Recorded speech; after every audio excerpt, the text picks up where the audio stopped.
Et juste avant de commencer cette émission, j'avais dans mon cœur vraiment, j'aimerais ça vous dire que vous devez fermer des portes spirituelles si vous vivez souvent dans le découragement. C'est très important. Aujourd'hui, on va voir comment vaincre les mauvaises pensées qui reviennent constamment. Comment vaincre ces pensées-là?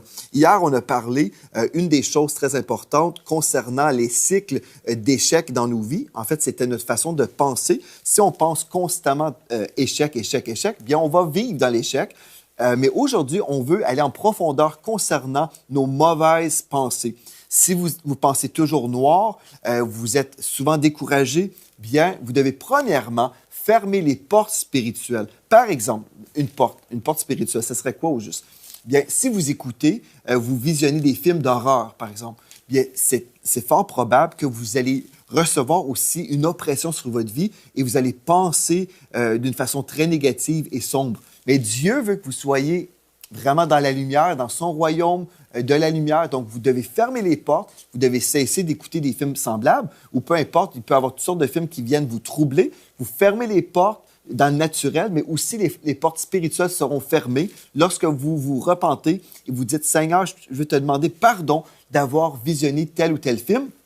Et puis là, vous pourrez être libéré à un certain niveau. Mais là, aujourd'hui, ce qu'on va voir, c'est comment vaincre nos mauvaises pensées. Et il y a plusieurs points que j'aimerais discuter avec vous. Je vais vous proposer des versets de la parole de Dieu et c'est à vous ensuite de prendre cette décision. Est-ce que je veux vaincre ces mauvaises pensées ou est-ce que je veux vivre avec? Vous savez, c'est vraiment un choix. Je peux vivre avec mon épouse par choix. Hein? Je me suis marié avec mon épouse Mathilde et tous les jours, on marche ensemble, nous sommes heureux ensemble, mais j'ai pris une décision de me marier avec mon épouse. Mais plusieurs d'entre vous, vous cohabitez avec des esprits de mensonges. Vous êtes là constamment attristés, découragés, c'est lourd et pesant sur vous. Et Dieu, aujourd'hui, il veut que vous puissiez vous marier avec sa parole, que vous puissiez épouser la vérité de la parole de Dieu et vraiment être affranchi des mauvaises pensées. Amen.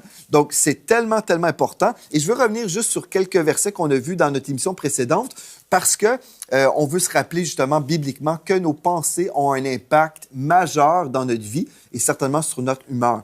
Dans Proverbe 23, verset 7, il est écrit « Car il est, en parlant de l'homme, il est comme les pensées de son âme. » Donc, l'homme est comme les pensées de son âme. Si je pense victoire, je vais marcher dans la victoire. Si je pense défaite, si je pense noirceur, je pense découragement, échec, toutes ces choses négatives, bien finalement, je vais vivre dans cette réalité parce que je pense comme ça.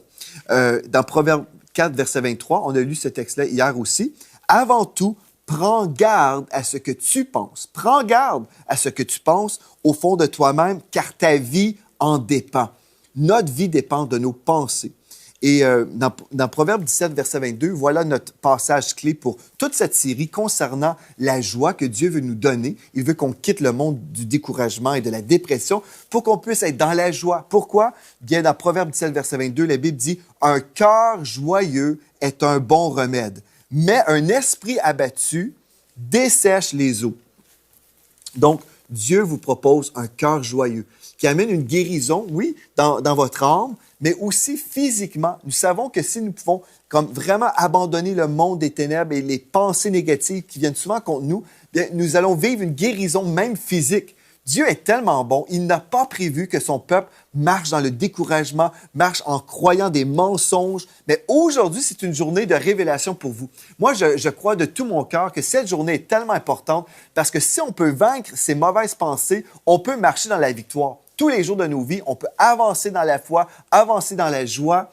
et vraiment conquérir des nouveaux terrains pour le Seigneur. On prend du territoire pour le royaume de Dieu. On voit des âmes sauvées à droite et à gauche. Nous sommes puissants dans le Seigneur, mais on doit penser comme Dieu pense. Si je pense, oh, qui suis-je pour gagner des âmes? Qui suis-je? Pauvre de moi, regarde ma vie, je suis comme ci, comme ça. Non, c'est le temps vraiment de se secouer et de dire non, je refuse d'être influencé par des mauvaises pensées. Donc, la première chose que je dirais, une chose très importante, si vous réalisez que vous avez ouvert des portes dans votre vie, et vous le savez, en fait, non, j'ai écouté plein de films d'horreur, je suis toujours dans un monde de ténèbres, je fais des cauchemars et peut-être vous avez vraiment subi des attaques démoniaques. Donc, au nom de Jésus, je veux m'accorder avec vous. Voulez-vous être libéré? On va juste faire ça rapidement au tout début. Parce qu'on veut fermer les portes spirituelles pour ensuite faire des choses pratiques dans notre vie pour vraiment marcher dans la victoire au niveau de nos pensées. Donc, premièrement, si vous réalisez, j'ai ouvert toutes sortes de portes et peut-être si je vis dans le découragement aujourd'hui et dans la dépression, peut-être c'est juste à cause de ça. Bien, au nom de Jésus, je prends mon autorité en tant que fils de Dieu, étant un enfant de Dieu. J'ai été adopté dans la famille royale de Dieu et j'ai cette autorité. Vous avez cette autorité aussi si vous êtes un enfant de Dieu. Bien, au nom de Jésus maintenant, pour tous ceux qui sont en accord, tous ceux qui veulent fermer des portes maintenant, au nom de Jésus, je commande à tout esprit impur, vous quittez maintenant. Vous quittez les personnes qui sont en accord avec ma prière. Et je plaide le sang de Jésus sur vous de la tête aux pieds. Et je déclare la libération, la délivrance de tous ces esprits d'oppression. Au nom de Jésus, je déclare la lumière de Christ qui vient sur vous, l'onction du Saint-Esprit. Vous êtes délivrés maintenant au nom de Jésus. Et tout esprit méchant, vous n'avez aucune autorité maintenant. Vous n'avez plus d'accès légal. Si vous êtes là, vous êtes en train d'aller à l'encontre de la loi de Dieu et je vous chasse. Vous n'avez pas le choix. Vous quittez maintenant. Au nom de Jésus, Amen. Si c'était vous, bien maintenant, vous êtes totalement libérés. Vous êtes libérés de ces oppressions si vous avez cru, si vous vous êtes accordé avec moi dans la foi. C'est aussi simple que ça. Le sang de Jésus, non seulement nous purifie de tout péché, mais le sang de Jésus fait peur au diable et aux esprits méchants. Le sang de Christ nous recouvre de la tête aux pieds. Gloire à Dieu, nous sommes purifiés, nous avons été sanctifiés et aujourd'hui, nous sommes dans la victoire à cause du sang de Jésus. Amen. Gloire à Dieu. OK, donc vos pensées sont importantes. Amen. Vous êtes d'accord avec moi? Je dois penser comme Dieu pense. Maintenant, comment vaincre ces mauvaises pensées? Premièrement, on chasse le diable, comme on vient de faire. On chasse les mauvais esprits de mensonges au nom de Jésus. Amen. C'est ce qu'on vient de faire. Une des choses qu'on doit comprendre maintenant, nous devons vouloir vaincre nos mauvaises pensées. Donc, en fait, je vous parle de votre volonté. Quelqu'un qui veut vaincre des mauvaises pensées doit premièrement vouloir vaincre ces mauvaises pensées-là. On doit avoir une bonne volonté, être bien disposé. Il y a des gens, des fois, ils vivent toujours dans le mensonge, ils ne veulent pas changer.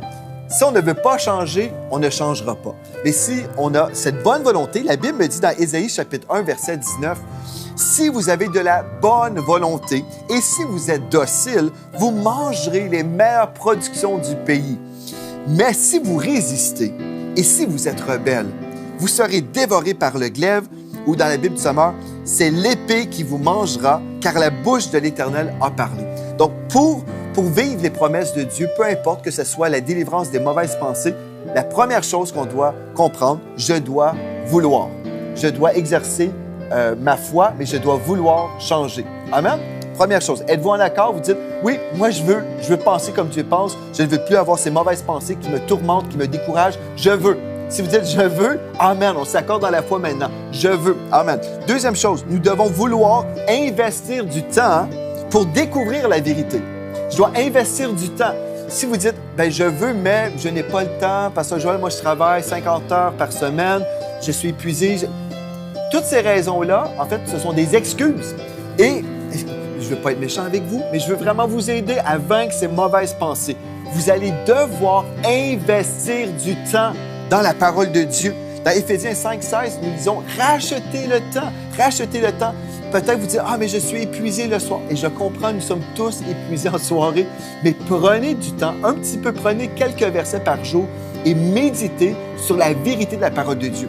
Si, admettons, vous pensez toujours négativement au niveau de vos finances, je ne sais pas, là, mais c'est ça qui vient vous accabler, vous écraser, vous pensez toujours à vos dettes, vous pensez à la pauvreté, admettons, c'est ça. Bien là, vous allez prendre des promesses de Dieu, par exemple, qui nous disent, par exemple, que Dieu pourvoit tous nos besoins selon sa richesse avec gloire en Jésus-Christ. Vous allez méditer. Vous n'avez pas besoin de passer 3 heures tous les jours dans la méditation de la parole, mais vous prenez le temps d'une façon consciente tous les jours. Vous allez prendre une promesse de Dieu et vous allez croire cette parole. Mais vous devez investir du temps dans la parole de Dieu qui est la vérité. Dans Jean 17, 17, la Bible dit, Jésus a dit, « Sanctifie-les par la vérité, ta parole est la vérité. » On ne peut pas être sanctifié ou changer notre façon de vivre, changer notre façon de penser sans avoir premièrement la vérité de la parole de Dieu. Donc, vous avez dit que vous voulez, amen, mais maintenant, vous devez aussi exercer votre volonté concernant la lecture de la parole de Dieu.